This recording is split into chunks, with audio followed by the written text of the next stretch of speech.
ধর্ষণের হুমকি পেয়ে মামলা করলেন বৈষম্য বিরোধী ছাত্র জনতার আন্দোলনের সময় সেনা কর্মকর্তার সঙ্গে তর্কে জড়িয়ে আলোচনায় আসা ফারজানা সিথি। মঙ্গলবার রাতে খালেদ মাহমুদ হৃদয় খান নামের এক কন্টেন্ট ক্রিয়েটরের বিরুদ্ধে শেরেবাংলা নগর থানায় মামলা করেন তিনি। সিথি বলেন, ২৭ ফেব্রুয়ারি হৃদয় ফেসবুক লাইভে এসে আমাকে ধর্ষণের হুমকি দেন। পাশাপাশি আমার জীবনযাপন, চলাফেরা, পোশাক আশাক নিয়ে নোংরাভাবে কথা বলে।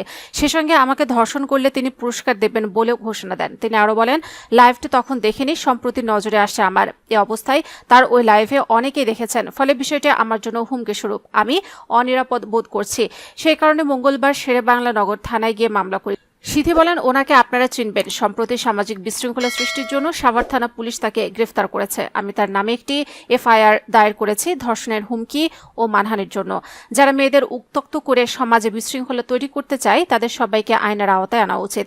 উল্লেখ্য, সিথিকে সবশেষে দেখা গেছে হাবিব ওয়াহিদের একটি মিউজিক ভিডিওতে একলা মানুষ শিরোনামের ওই গান চিত্রে মডেল হিসেবে ছিলেন তিনি।